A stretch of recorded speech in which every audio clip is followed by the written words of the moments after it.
दोस्तों, मार्कफील्ड हियर। आप सबने देखा होगा, ट्रेडिंग ऐप खोलते ही आईपीओज की लंबी लिस्ट मिलती है।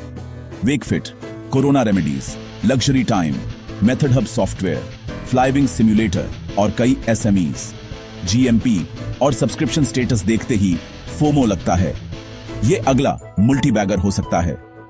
लेकिन जब इन आईपीओज को एक स्ट्रिक्ट मल्टी बैगर फ्रेमवर्क से देखते हैं, हाई मार्जिन, हाई आरओई, लो डेट, सेंसिबल वैल्यूएशन, तो पिक्चर बदल जाती है। आज हम हाइप को साइड में रखकर इन आईपीओज को लॉजिकल फ्रेमवर्क से फिल्टर करेंगे। देखेंगे कौन लिस्टिंग गेन के लिए है और कौन लॉन्ग टर्म कंपाउंडर बन सकता है। Let's dive in and separate hype from reality. पहले बात वेकफिट की। Popular D2C brand, revenue growth जबरदस्त। FY23 में आर्स 820 करोड़ है, टारगेट आज 1300 करोड़ है। लेकिन कंपनी अभी भी लॉस मेकिंग है और मार्जिन्स सिर्फ 7% के आसपास। ROE रोस नेगेटिव और FY24-25 में भी losses expected.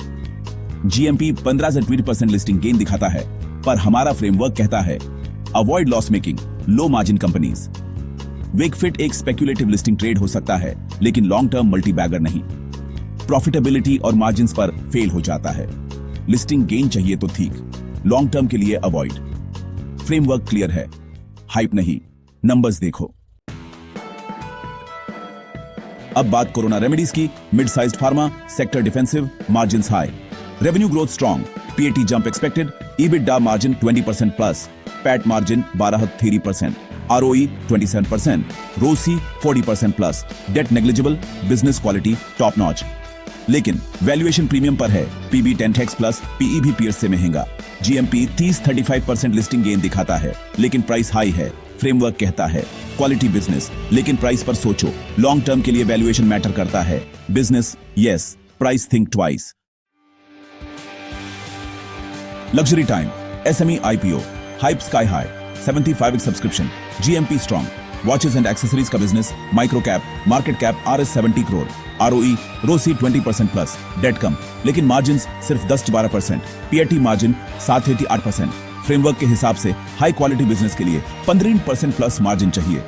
Luxury Time average margin, छोटा साइज, रिस्की, सेंटिमेंट स्ट्रॉन्ग, लेकिन fundamentals average. High risk, high reward listing play, long term portfolio के लिए risky, listing gain possible, core holding नहीं। Method Hub Software, IT SME IPO, moderate subscription, GMP 15-18%, revenue profit grow हो रहे हैं, लेकिन EBITDA margin 12-13%, IT के लिए average. Top tier IT companies 20% plus margin पर हैं। बैलेंस शीट पर डेट भी है, वैल्यूएशन प्रीमियम पर। फ्रेमवर्क ग्रोथ है, लेकिन क्वालिटी एवरेज, वैल्यूएशन भी सस्ता नहीं। न क्लियर बाय, न क्लियर अवॉइड। वॉच लिस्ट में रख सकते हो, कन्विक्शन कम है। IPO में पैसा लगाने का रीजन स्ट्रॉन्ग नहीं। फ्लाइविंग सिम्युलेटर, सब्सक्रिप्शन सिर्फ 0.27x, GMP 0, मार्केट इंटरेस्ट नहीं।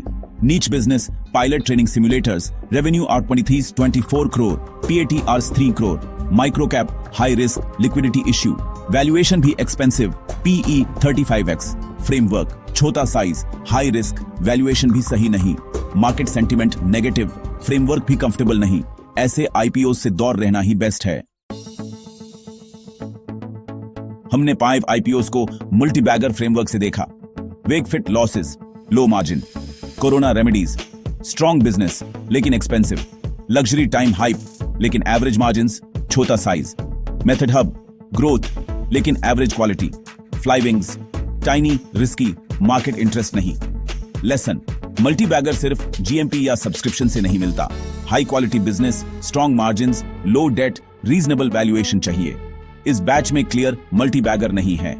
लिस्टिंग गेन चाहिए तो रिस्क ले सकते हो, लॉन्ग टर्म के लिए अवॉइड करो।